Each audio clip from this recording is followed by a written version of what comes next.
Hi, this is Matthew. Just going to talk about the next Chicago album, and we're in 1988 now with Chicago 19. Just a word from a couple of things I talked about yesterday. Well, one thing. I was correct on the venue for the 86 show here in Springfield, Missouri. They claimed Hammond's Hall was where they played. That is incorrect. It didn't open until October of 92, which is what I thought, because I went in probably the spring of 93 or so to see it, something there with a school field trip. So I knew that was wrong. It's probably Hammond Student Center, but I can't prove it.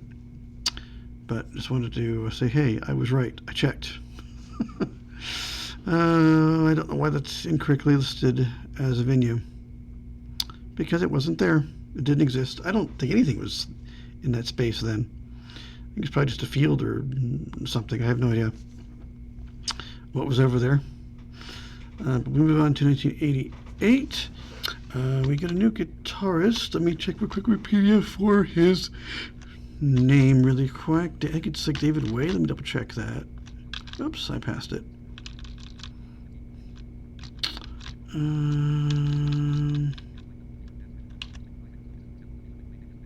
Dwayne Bailey, sorry, is his name. Unfortunately, this is the last album for Danny Seraphine to ever be on with them. In 1990, he's got rid of for undisclosed reasons. I don't know why. It does not say here. This album did really, really, really well. You had three really big hits. And it went platinum again. You had a number 1, you had a number 3 hit. You had some really big stuff on here. Now, beyond this, I don't know that there's any other hits coming for them. There are other albums, but I think this is, at least that I can remember, the last hits that I know of from any collections I have that they had some stuff. I mean, obviously I've heard songs on the radio for different times, but not at the time of the albums, just because I was kind of young and wasn't into music quite yet. So I don't know, all the ins and outs of that, but time will tell. But a very good album again. Some different drums this time. The keyboards obviously were evolving since it's 88 now. Totally different drums. We've got a couple of other guys producing. I'm assuming we have different studios at the disposal, still with Warner Brothers. I think with Reprise, I want to say. Reprise, however you want to say that. Reprise, I guess. But it's still Warner Brothers label stuff. Yeah, our last time for Danny Seraphine. How sad. Well, he was such a good drummer at one point. I know the drum routines aren't quite as interesting to play, I'm sure, as real drums are.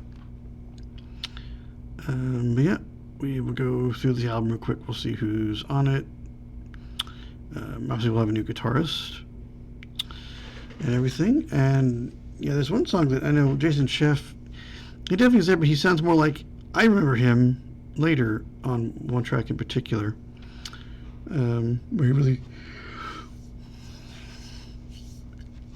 has that range I think of it in some of the later albums that we'll get to later on. We go to side 1 though. We start with Heart in Pieces.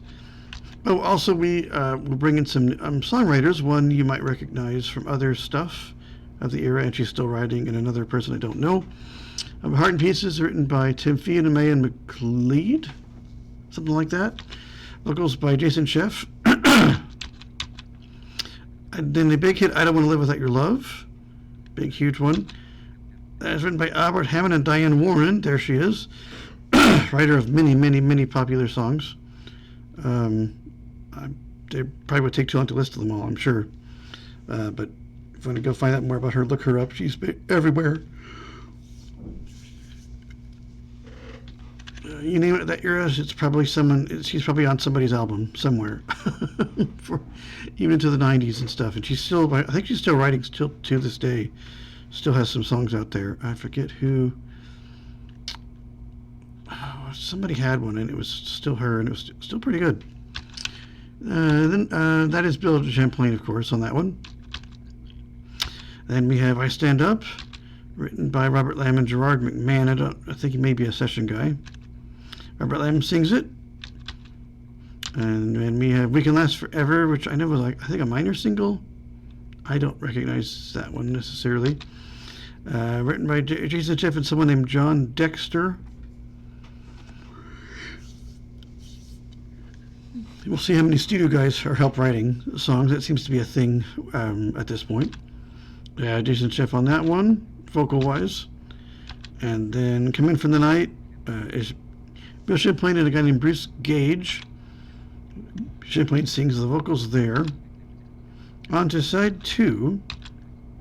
I'll be very curious to know when we just start going to CDs and we don't put out any vinyls, and then cassettes are kind of still a thing, but more secondary. So I've been curious to see if we get to 1991 when we just start seeing the tracks without side designators. Obviously there would be, but they're not indicated, obviously, if it's mostly a CD thing.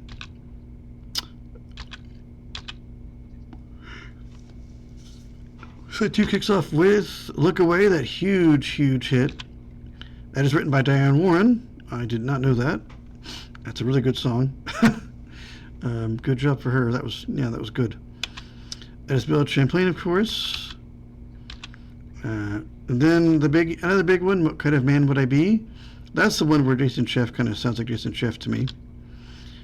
He writes it with Josh Sanford and Bobby Caldwell. And he is on one. That's the one you really like. That's the guy that I remember from when I saw Chicago, and the albums I've collected. I was collecting that era albums.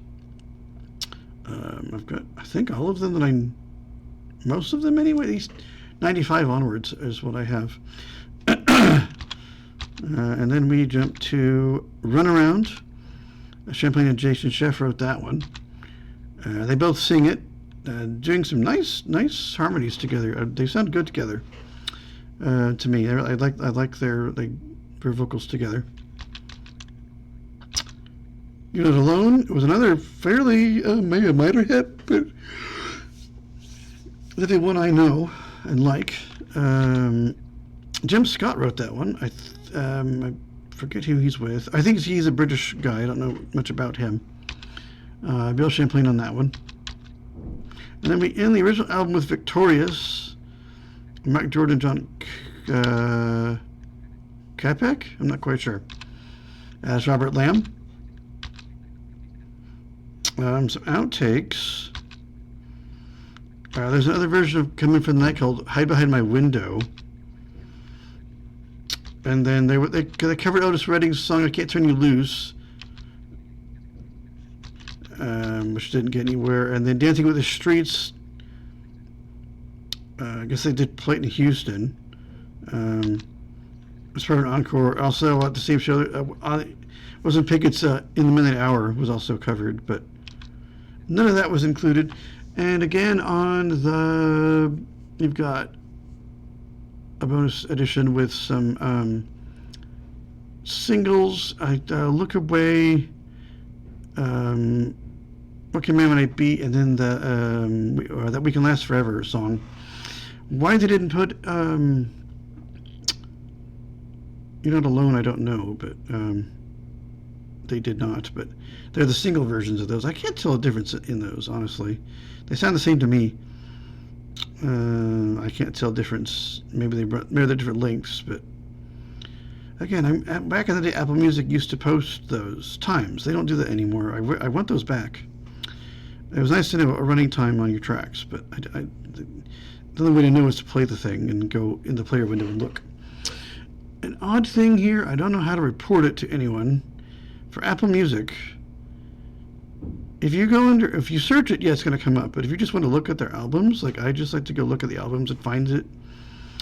I don't feel like typing usually when I'm trying to do it, so I don't. Even dictating, I just want to go look. Under albums, you will not find it. It goes from 18 to 21. It should have it there. However, it is not. For some unknown reason, it is in compilations.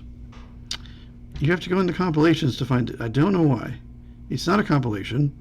It's a studio album. I don't know why it's there. I have no idea how you report that exactly, or where to even report it to. It's there, just not in the right place. For some strange reason. Personnel, real quick, are, of course, Bill Champlain on keyboards, lead and backing vocals. Robert Lamb on keyboards, lead and backing vocals. Lee Lockman on trumpet and brass arrangements. Ace Pico on trombone and brass arrangements. Also Perzeder on saxophone. Just saxophone, no other woodwinds.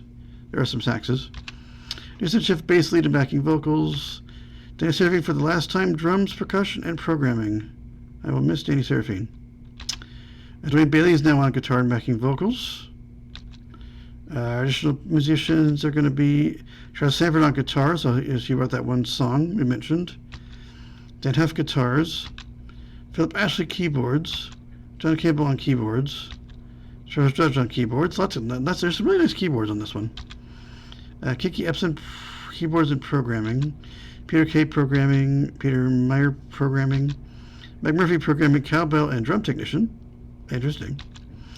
Efrain Toro, drum programming. Paul Jameson was a drum technician. Tamara Champlain did additional backing vocals. His wife, perhaps? Tamara, I assume it's Tamara. I see maybe his wife or something. Because it could be his sister or a kid or something. Maybe his wife. I'm not quite sure who Tamara Champlain is. Tim, theme additional backing vocals on Heart and Pieces. Producer people, we have Charles Sanford produced tracks 1, 3, 5, 7, 8, and 10. Ryan Everson tracks 2, 4, 6, and 9. 1 through, okay, 1 through track 7, 9. Okay, and then it's engineered by Gary Kirsten, Charles Sanford, assisted by Jared Chadwick. So auditioned by Ryan Everson, Nick Dashitz, and Mark Hutchison, I think. Also Stan Kadiovo and Bob Vogt. Mixed by James Godfrey, Charles Stafford, and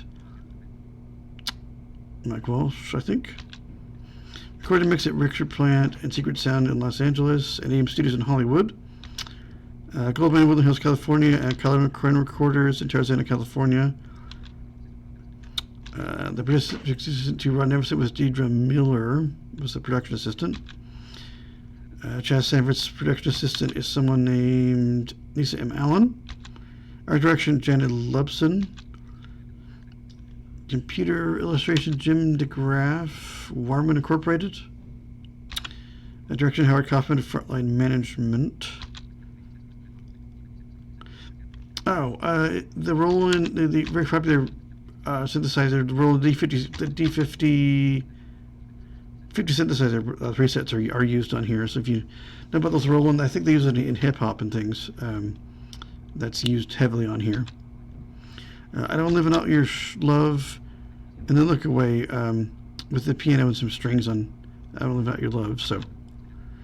So yeah, if you like your Roland D50 synthesizer stuff, there's some stuff on here with that. So if you know your synthesizers, I don't. I know that brand, but I couldn't tell you if I heard it or not. I don't know my synthesizers. I like them. I don't know them. Not anything I've ever invested my time in. But for those who have, great, because it sounds good. But again, a very good album. I don't know they're going to have any more hits after this. I could be wrong, but I don't remember any hits past 88. So, but next I moved 89 in an album I can't stream because it's not available, and finding it on YouTube is tricky. So, I will talk about next time Chicago 20, which is Chicago's greatest hits, 82 to 89. I'm pretty sure that's what 20 is because it's not listed anywhere. But I'm going to go for and call it 20. And the next time in our next video.